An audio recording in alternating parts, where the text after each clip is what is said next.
besar yang tidak mampu diketahui oleh akal manusia. Manusianya terbatas. Kemudian Allah Subhanahu wa taala memelihara setelah Allah ciptakan makhluk-makhluknya, ini dipelihara oleh Allah. Matahari sampai sekarang dari dahulu Allah ciptakan sampai sekarang tidak pernah rusak. Begitu juga bulan dari dahulu sampai sekarang tidak pernah rusak. Begitu juga bumi kita ini. Bumi kita ini berada di ruang angkasa. Tidak ada penahan, tidak ada tongkat, tidak ada tali, tidak ada tiang menahan bumi kita dan tuan-tuan Allah Subhanahu wa taala. Bagaimana Allah menahan? Dengan kudratullah, dengan kekuasaan Allah Subhanahu wa taala. Jadi Allah menahan, Allah memelihara alam ini dengan kudratullah. Allah pelihara alam ini, Allah jaga alam ini. Kemudian Allah Subhanahu wa taala Maha pemberi rezeki. Berapa banyak orang hari ini kita ngambil ikan pakai pukat, pakai jaring, pakai pancing. Dari dahulu, dari manusia dahulu sampai sekarang tak habis-habis ikan. Macam mana maha kayanya Allah, maha pemberi rezeki oleh Allah SWT. Maka ketika Nabi Sulaiman alaihissalam dia minta izin kepada Allah SWT untuk memberi makan makhluk Allah. Maka kata Allah SWT kepada Nabi Sulaiman, wahai Sulaiman, engkau tidak akan mampu. Engkau tidak akan mampu memberi makhluk makan. Maka Nabi Sulaiman minta izin juga. 1 hari saja Allah. Aku memberi makhluk makan 1 hari saja. Maka Allah izinkan. Nabi Sulaiman mengumpulkan berbulan-bulan makanan. Dikerahkannya bala tentara, jin, manusia dan burung. Dan satu gunung makanan diletakkan di tepi laut. Makanan diletakkan di tepi laut. Allah datangkan seekor ikan saja. Ikan hiu yang besar. Maka hiu ini 1 kali suap saja seluruh makanan yang disediakan Nabi Sulaiman bersama bala tentaranya. Habis semuanya. 1 suap saja. Maka kata ikan tadi, wahai Sulaiman, jatahku masih banyak lagi. Ini belum seberapa nih, masih banyak lagi Allah beri rezeki kepadaku. Ada untuk Allah Subhanahu wa taala. Baru Nabi Sulaiman ini minta ampun kepada Allah Subhanahu wa taala. Karena dia minta mampu. Jadi makhluk tak mampu untuk memberi makhluk Allah makan. Berapa banyak ikan di laut, dari ikan yang kecil sampai ikan yang besar. Ini diberi makan oleh Allah. Ada tak ikan yang kurus ikan di lautnya? Tak ada. Karena Allah memberi makan ikan, memberi rezeki, memberi makan ikan-ikan yang berada di laut. Coba kita ikan yang kita pelihara, coba kalau banyak kurus ikannya, tak terberi makan. Teman-teman semuanya, ini maha kayanya Allah. Maha kayanya Allah memberi rezeki kepada makhluk. Jadi semua makhluk yang melata di permukaan bumi ini sekiranya sedang mendapat jaminan daripada Allah SWT.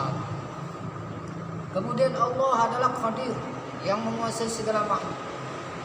Di tangan Allah kekuasaan yang mutlak. Allah bisa merubah asbab kecelakaan menjadi asbab kebahagiaan. Asbab kebahagiaan menjadi asbab kesengsaraan. Contohnya Nabi Ibrahim alaihissalam. Ketika Nabi Ibrahim ini dibakar di dalam api selama 40 hari 40 malam. Maka Nabi Ibrahim ini tidak merasakan kepanasan sedikit pun. Tidak merasa sengsara sedikit pun di dalam api selama 40 hari 40 malam. Bahkan Nabi Ibrahim mengatakan, ketika aku berada di dalam api, di sana itu aku merasakan nikmat yang luar biasa. Jadi tuan-tuan Allah SWT. Jadi Allah yang mampu merubah asbab kecelakaan menjadi asbab kebahagiaan. Karena apa? Nabi Ibrahim ini imannya sempurna. Iman yang sempurna kepada Allah sehingga Allah rubah keadaan. Keadaan asbab celaka menjadi asbab kebahagiaan. Begitu juga sebaliknya. Asbab kebahagiaan menjadi asbab kesengsaraan. Contohnya Fir'aun laknatullah alaih. Walaupun berada di dalam istana, di tempat tinggal yang mewah. makanan disediakan, apa saja yang diinginkan semuanya akan didapatkan. Tempat tidur yang mewah. Namun tuan-tuan yang dimuliakan Allah Subhanahu wa taala, Firaun ini tidak merasakan bahagia, tuan-tuan. Tidak merasakan bahagia. Nah, Firaun ini tidak merasakan bahagia, tuan. Walaupun dia berada di tempat yang asbab kebahagiaan. Kenapa, tuan-tuan? Karena dia tidak taat kepada Allah Subhanahu wa taala. Sehingga Allah rubah keadaan Firaun ini. Walaupun dia berada di dalam istana, makanan cukup, namun Allah beri satu mimpi yang akan menghancurkan, akan lahir seorang bayi dari Bani Israel yang akan menghancurkan kerajaan. Ketika mimpi tersebut, tuan-tuan yang muliakan Allah SWT, Firaun tidak enak lagi makan, tidak nyenyak lagi tidur, memikirkan bagaimana kerajaanku akan binasa. Maka setiap bayi yang lahir dari kalangan Bani Israel akan dibunuh. Ada tuan-tuan Allah, tidak ada kebahagiaan dalam kehidupan Firaun. Karena apa? Karena dia tidak taat kepada Allah Subhanahu wa taala. Sehingga Allah rubah keadaan asbab kebahagiaan menjadi asbab kesengsaraan. Jadi Firaun tidak merasakan bahagia dalam istana. Ini tuan-tuan Allah Subhanahu wa taala. Jadi Allah ini Qadir, maha menguasai segala makhluk. Jadi di tangan Allah kekuasaan yang mutlak. Allah bisa merubah. Begitu juga Bilal bin Rabah radhiyallahu anhu. Alim ulama menceritakan Bilal ini ketika ditindih di padang pasir, di padang pasir ditindih dengan batu. Nah, maka Bilal ini dia mengatakan ahad. Diseret di padang pasir, malam dicambuk. Maka Bilal mengatakan ahad, Tuhan yang esa. Karena apa? Di Ka'bah itu ada 360 patung. 360 patung. Sedangkan Bilal mengatakan ahad ini hanya ada Allah yang Maha Esa saja. Sehingga keyakinan Bilal ini, tuan-tuan, betul kepada Allah Subhanahu wa taala, Allah rubah. Kalau kita lihat secara zahir, maka Bilal ini sengsara, tuan, ditindih dengan batu, diseret di padang pasir. Namun Bilal ditanya, kapan engkau merasakan nikmat yang begitu luar biasa? Maka Bilal mengatakan, ketika aku ditindih di padang pasir, diseret, ditindih dengan batu, dipukul. Maka disitulah, karena apa?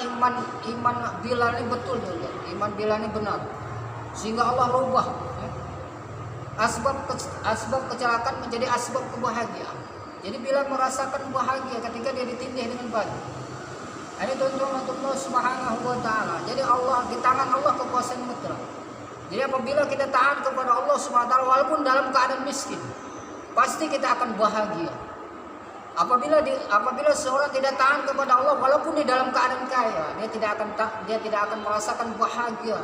Karena apa? Kebahagiaan di tangan Allah. Ini tuan-tuan Allah SWT. Ini Allah Qadir, kemudian Allah Sami, Maha mendengar. Apa yang kita bicarakan didengar oleh Allah Subhanahu wa taala. Semua orang kecamatan Ungar ini bicara didengar oleh Allah. Dari ujung dari Alai sampai dari pelabuhan Alai sampai pelabuhan Batu Limau. Semua manusia berbicara didengar oleh, bahkan satu Kabupaten Karimun yang berbicara didengar oleh Allah. Bahkan satu negara Indonesia yang berbicara dekat jauh sama saja, dari Sabang sampai Merauke. Makhluk-makhluk ini berbicara, manusia ini berbicara senantiasa didengar. Kuat atau pelan senantiasa didengar oleh Allah Subhanahu wa taala. Bahkan satu dunia manusia, dari orang Amerika, orang Cina, Australia, ini semua tuan-tuan, mereka berbicara didengar oleh Allah SWT. Kuat, pelan, ada dinding, tak ada dinding, ini senantiasa didengar oleh Allah Subhanahu wa taala. Kemudian Allah Basir, Maha melihat. Allah ini Maha melihat di tempat yang gelap, di tempat yang terang. Ketika manusia ini dalam keadaan taat, senantiasa dilihat oleh Allah. Ketika manusia dalam keadaan maksiat, juga dilihat oleh Allah Subhanahu wa taala. Ketika manusia ini berada di tempat yang gelap, senantiasa dilihat oleh Allah. Ketika manusia berada di tempat yang terang, juga dilihat oleh Allah Subhanahu wa taala. Jadi pandangan Allah ini tidak terbatas. Di tempat yang gelap, di tempat yang terang, ada hijab, ada dinding, tak ada dinding, sama saja bagi Allah SWT. Jadi Allah ini senantiasa mengetahui dimanapun makhluknya berada. Makhluknya yang berada di dasar laut sana tuan-tuan.